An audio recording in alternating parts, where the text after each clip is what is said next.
David, I want you to explain how is it that democratic institutions image certain characteristics of God? Which characteristics in particular? And I'm going to direct you to your favorite triad that you've spoken so eloquently on. Help us through your favorite triad of godly virtues, of God imaging virtues. How does democracy image Micah 6:8? Do your Micah 6:8 riff for us. Yeah, so Micah 6:8, for those who don't remember, it's what does the Lord require of you, O man? What is good? It's to act justly, to love mercy or love kindness, depending on the translation, and to walk humbly before the Lord your God. And the thing that I find fascinating about, first, is an individual obligation. Boy, that is a complex interplay of three virtues of humility, justice, and mercy that tempers at each phase. It tempers our worst instincts, right? So if you're inclined towards all justice, you're often lacking both humility and kindness, right? Sometimes you can be humble and kind and so conflict averse that you neglect justice. It makes nothing about this is comfortable for us because it's always going to press us somewhere, right? Right. And also, I think this is how classical liberal structures are pressed through and at their best can model this. So one of the things that classical liberal structures do is they build in humility. And how do they build in humility? They build in humility in some interesting ways. One is due process. Okay, due process is built in humility. We are very bad at discovering the truth. And so what we have to do in a complex situation is implement processes, rules of evidence, etc., that control for, as much as we can, sort of our fallen human nature and our biases, and try to get us to be able to discover what truth is. Here's another one that controls for humility: free speech. Free speech is and free exercise of religion. They both are a declaration that no given faction or individual is the possessor of all truth. Yeah. They require us to be open to opposing ideas. They require us. How does the classical liberal structure build in mercy? Well, there's a very specific provision of the Constitution, of the Bill of Rights, the ban on cruel and unusual punishment. We take that for granted in this country. We take that for granted. That's a world historic development. Yeah, absolutely. A ban on cruel and unusual punishment was a world historic development. Well, as evidenced by our Easter celebration, which is really marking a widespread use of a very cruel and unusual punishment. Yeah. And these are just individual examples. It's not the comprehensive. And then the last thing is act justly. Well, there are elements of just pure justice that exist within the classical liberal structure when you're talking about for example, going back to due process, you just can't have justice without due process. Right. You just try it. You can't do it. You cannot have you're never going to have perfect justice on this earth, but you can't even get close without due process. And then the fundamental recognition of the dignity of man and the equality that all men are created equal, and that equality is a core idea, as a core concept within biblical justice.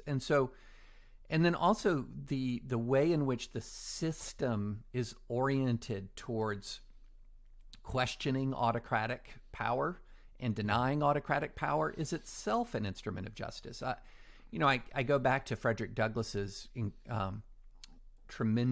his plea for free speech in Boston that he issued in 1860 after an abolitionist event was shut down by a mob, and the police did nothing to stop the mob and everything to stop the event. And he issued a plea for free speech in Boston, and he said that free speech was the great moral and cultural renovator of society. And so you're talking about free speech as an instrument of justice. And so this is when the system is working the way it should. It deals with and grapples with these three interlocking obligations, I think, in a way that is very powerful. But of course, it's part of the social compact. It requires us to participate in those institutions and manifest those same virtues. David, that's brilliant. I mean, I love this idea. Like, look, we worship a God that is merciful, humble, and just. So if we want to image that God, which is merciful, humble, and just, we want ruling, governing, democratic institutions that reflect that. And you just made a case for why democratic institutions, at their best, when participated in by citizens, really do image mercy and humility and justice in a way that I struggle to find any other form of governance that comes close to imaging those characteristics as well as democracy does. So I love that, mercy, humility, justice. But, David, I'm going to see your mercy, humility, justice, and I'm going to raise you. Okay? I'm going to raise you because I'm going to talk about the more excellent way, an even more excellent way. So as much as I love mercy, humility, justice, I want to talk about the characteristic of God that is love. Right? First John 4 says, God is love. Love is central, the central defining characteristic of who God is.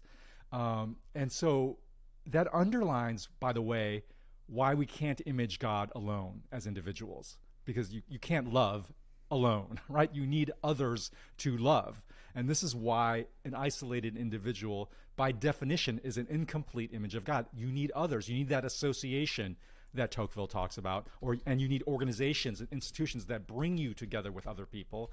This is why institutions image God, because God is love, and you need others to love. And so therefore you need organizations, institutions to bring you together to image that love.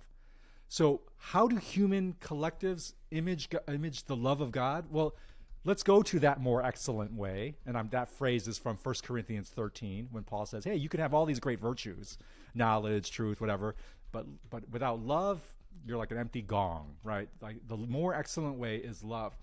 And in that description in 1 Corinthians 13, there's a list of descriptions of love that's often read at weddings and so forth, but it's really quite profound. And I'll pick out just one descriptor of love from 1 Corinthians 13, verse 5. And it's this beautiful phrase that says, love is not self-seeking.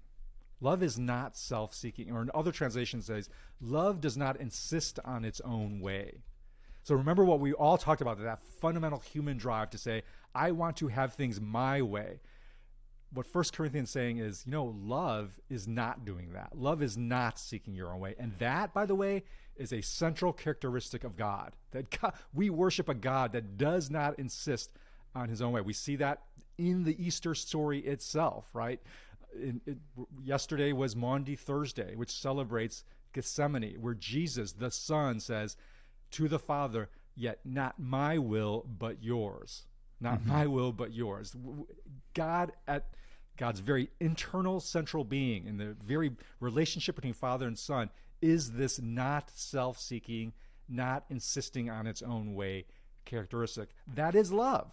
And, that's crucial to love. Think of the other collective bodies you're a part of, your marriage or your family. Imagine if in a marriage, one party always had his or her own way, right? Or in a family, if one child always had his or her own way, or the parent always had his or her own way, that marriage or family would rapidly shrivel, and love would be drained from that set of relationships, right? And so this is crucial to love, that is not getting your own way, is making room for others, for difference, for other desires. And here's I believe is the unassailable truth. Democracy, democratic institutions, image this love better than any other form of government ever invented. Because this is the point you've just basically made in your own way, core to democracy is that no one gets their own way all the time. Right? Democracy is built in checks and balances, respect for law, change of government through elections, an executive branch that is held accountable. No one gets their own way. And that's part of the frustrating thing of democracy, right? Is that for those who are just have this impulse to always get their own way, it's like, no, you don't always get, even when your way might be right in the abstract, even when, yeah, okay, abortion is wrong, you don't always get your own way, even when your way is theoretically right.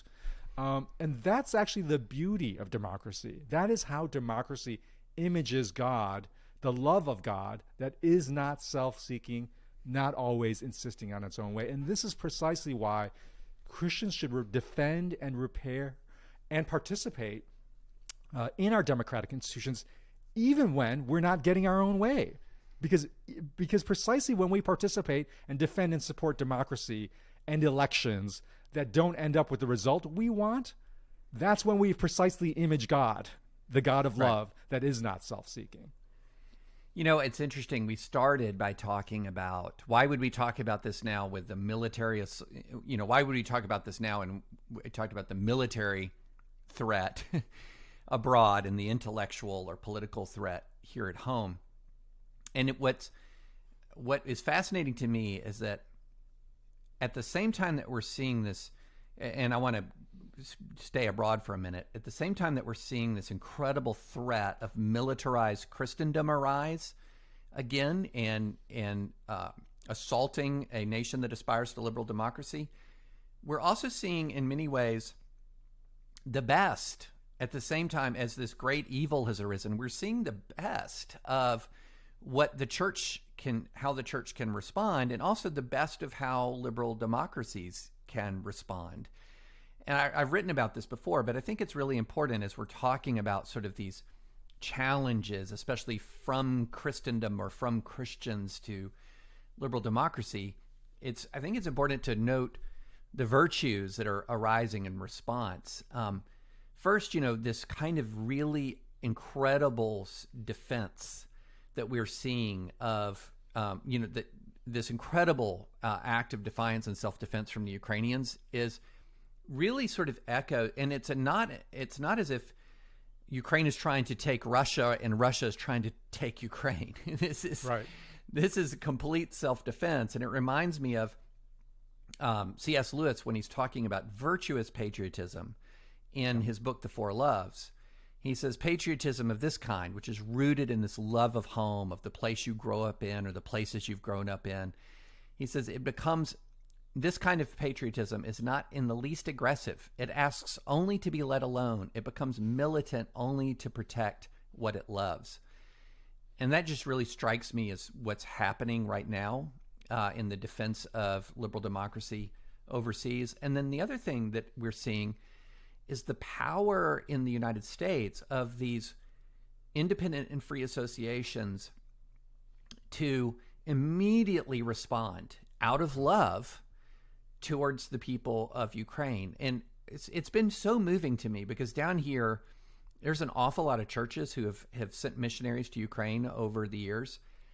And churches around here are mobilizing and mobilized instantly to head to Ukraine.